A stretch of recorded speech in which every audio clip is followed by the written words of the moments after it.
निर्णय घ्यावा लागेल आणि तो घेतला जाईल. ज्या अर्थी काँग्रेसने या जागेसाठी इच्छुकांच्या मुलाखती घेतल्या म्हणजे एक पोल घेऊ द्या ना.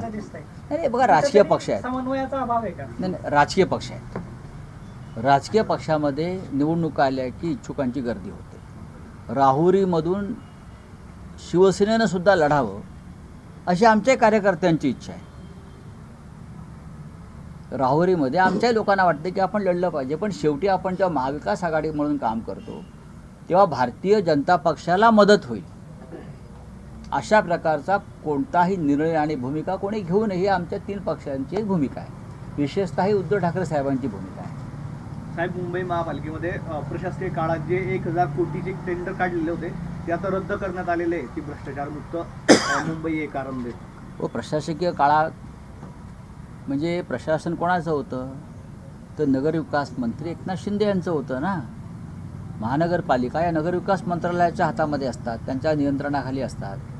आणि 3.5 वर्ष मुंबईसारख्या किंवा महाराष्ट्रातल्या सर्व महानगरपालिकेत प्रशासन जे चालू होतं प्रशासन राज, त्या काळामध्ये महाराष्ट्रात सगळ्यात जास्त भ्रष्टाचार झाला नगरविकास खात्यात, महानगरपालिकांच्या माध्यमातून नगरपालिका महानगरपालिका. आणि आता जर 1000 कोटीपेक्षा जास्त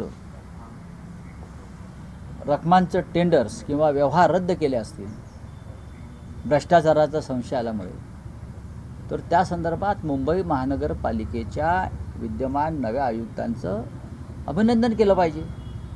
आम्ही सातत्याने तेच सांगत होतो की प्रशासकीय काळामध्ये त्या काळामध्ये प्रचंड मोठा भ्रष्टाचार झाला मुंबईमध्ये. मुंबई लुटली गेली.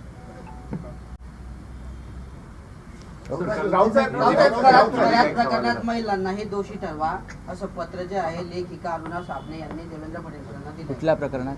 गोदूबाबा खरात प्रकरणात.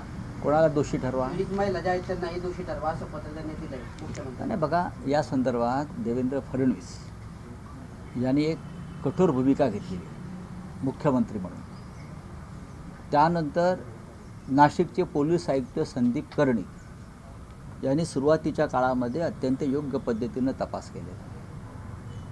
होंदू बाबा जो तुम्हाला दुसऱ्या दिवशी लंगडताना चालताना दिसला,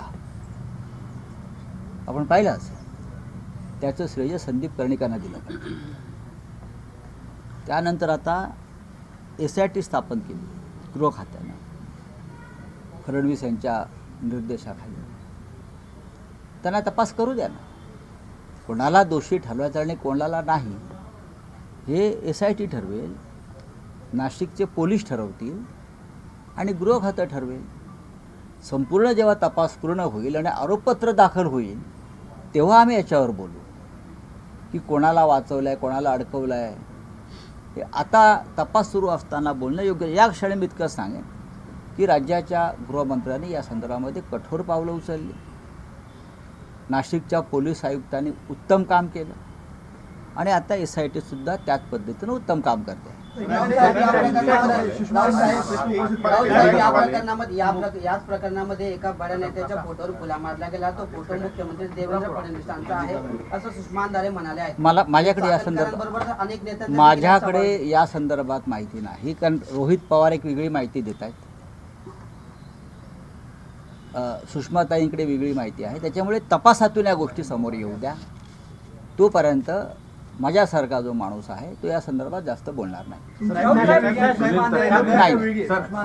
सुषमा अंधारे या प्रकरणामध्ये एक महिला म्हणून, तिथे महिलांचं शोषण झालेलं आहे, एक महिला म्हणून त्या अधिक या प्रकरणामध्ये अधिक जास्त चांगल्या पद्धतीनं त्यांच्याकडे माहिती येते.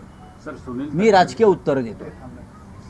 प्रकरणाची वाढती व्याप्ती आणि जे काही नावं पुढे येत आहेत, कोण कोण त्यांना भेटले वगैरे, हे सगळं बघता हे सरकार कोसळू शकतं का? असं आहे की आसाराम बापूंना सुद्धा मोदी भेटत होते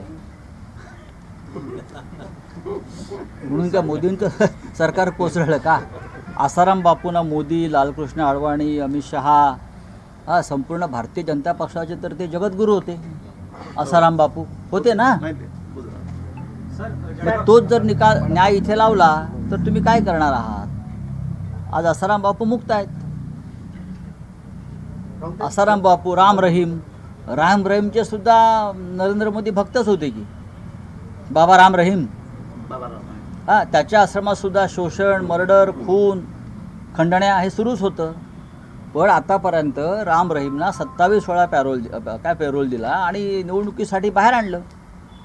अशा मानसिकतेचं जर सरकार देशामध्ये किंवा राज्यांमध्ये असतील तर तुम्ही त्यांच्याकडून काय अपेक्षा करणार आहात?